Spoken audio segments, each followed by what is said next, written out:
Ես ընտրում եմ հայրենիքը, ոչ թե փորն ու աշխատավարձը։ Հայրենիքն են ընտրում Հրազդանում, դրա համար են քաղաքի սրտում հավաքվել, որ լսեն իրենց խոսքով հայրենիքի կողքին կանգնած Ռոբերտ Քոչարյանին։ Ցանկացած ղեկավար ընտրելիս կամ նշանակելիս հաշվի են առնում նրա մասնագիտական պատրաստվածությունը եւ ղեկավարելու հմտությունները, կազմակերպչական, տեղեկացված փորձ եւ այլն։ Մենք 18 թվականից սկսած 21-ին հատկապես սխալ ընտրություն արեցինք։ Ընտրեցինք մարդու, ով ոչ մի ղեկավարման փորձ չուներ, չհաշված որ դիվանագիտական աշխատանքի փորձ չուներ։ Եվ գիտեք էլի, դիվանագետ կարող են աշխատել հազվադեպ մարդիկ, նույնիսկ բարձրագույն համապատասխան կրթությունը դեռևս ցուցիչ չէ եւ պայման չէ։ Բայց մենք ում տվեցինք մեր երկրի ղեկավարումը։ Մեկին, որը հայտնի էր դեռ այն ժամանակ շանտաժիստ, մանիպուլյատոր եւ այլն մականուններով։ Ես իրեն ճանաչում եմ ուսանողական տարիներից։ 2018-ին էլ, 2021-ին էլ Փաշինյանին ընտրած հրազդանցիները համոզված են, խաբվել են։ Իրենց ոչ մի սպասելիք չի արդարացրել ՔՊ ղեկավարը։ Առաջ վար իրան բան է անում, ասում ջայլ է, էլի մի բան կանի։ Բայց հետո տեսա ինչ ասում է սա հակառակ է։ Ինչ ասում է հակառակ։ Ասում մի օր կասի տենց բան վար իսկական ճիշտ է ալնելու։ Ես օրինակի համար ասում եմ, էլի ջայլ է։ Շատ բաներ չի հասկանում, բայց շատ բաներ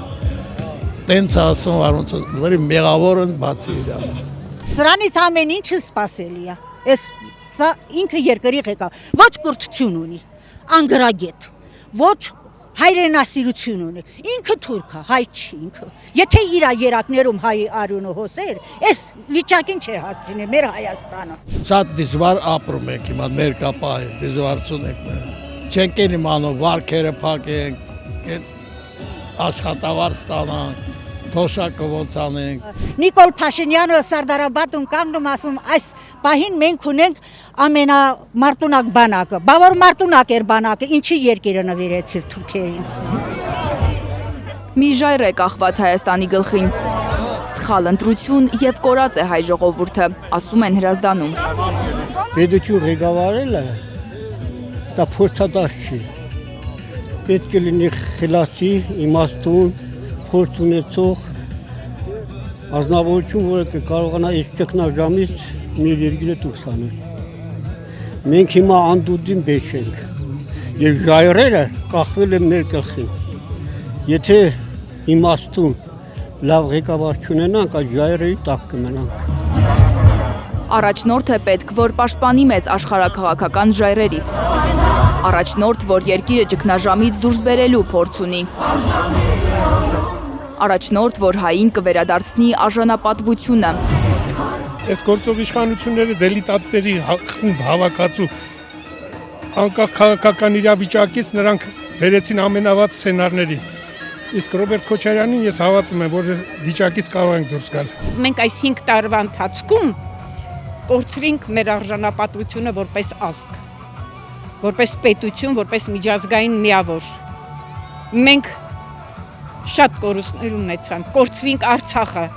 այնպես հեշտ մատուցեցին սկուտեղի վրա, կարծես իրենց հորտնից էին բերել, կամ հավիճ ուտեր, էլի, բռնեցին ու շպրտեցին։ Քոչարյանի օրոք ոչ մի պատերազմ չի եղել։ Քոչարյանի օրոք ոչ մի հայ գլուխը կախ չի շրջել աշխարհում։ Քոչարյանի օրոք ամեն հայ առաջնորդում էր արժանապատվությամբ, ինչպես իր երկրի ղեկավարները։ Իսկ հիմա չկա արժանապատվություն։ Միայն հայրենիքի կորուստը գիտակցող ղեկավարը կարող է իմանալ երկրի ամեն մի միլիմետրի գինը, ասում են հրազդանցիները։ Ազնիվ մարդը ուժեղ է, կարողանում է իր խոսքը կատարել, պատասխանատու է եւ գիտեք, ամեն մեկը չի կարող դիմանալ այս ամեն կորուստներին, ինքը հայրենիք է կորցրել, գերեզման է կորցրել, բայց դուք տեսնում եք իր ինքնատիրապետումը, տեսել եք իրենից մի վատ բառ, մի հայոյանք, մի ինքնատիրապետման կորուստ, չեք տեսել, ուժեղ է նա։ Իսկ մեզ այսօր այս փոթորկուն օրերին, երբ աշխարհը պատերազմների կրակների մեջ է, մեզ ինչպիսի առաջնորդ է պետք։ Նիկոլի նման ճղճղան, գորգորացող Կոտայքի մարզկենտրոնում Հայաստան դաշինքի հետ հանդիպման եկած քաղաքացիները գիտեն ինչպիսի ղեկավար են ուզում։ Միակ լիդերն է, ով երբևիցե Թուրքի դեմը չի խոնարհվել։ Նա այն ղեկավարն է, ով վստահ քայլել է եւ իր կառավարման տարիներին երբեք Թուրքը Արցախ չի մտել։ Առաջին ընտրությունից մինչև հիմա ես միշտ իրեն եմ սատարել, վստահում եմ իրեն որպես ուժեղ ղեկավար, որպես կայուն մարդ։ Ովքեր գրագետ են, ովքեր սիրում են այս մի կտոր հողը, նրանք պիտի ընտրեն Ռոբերտ Քոչարյանին։ Վերջ։ Մի մարդու նման կանգնում ենք Ռոբերտ Քոչարյանի կողքին, որովհետև նա է մեր ղեկավարը, նա է այն մարդը, այն լիդերը, ով կարող է երկիրը այս ծանր վիճակից հանել։ Հունիսի 7-ին համար 17։ Միատել հունիսի 7 համար 17։ Լանա Ամբարձումյան, Տիգրան Գասպարյան, Գագիկ Տեր-Ղազարյան, Հայլուր։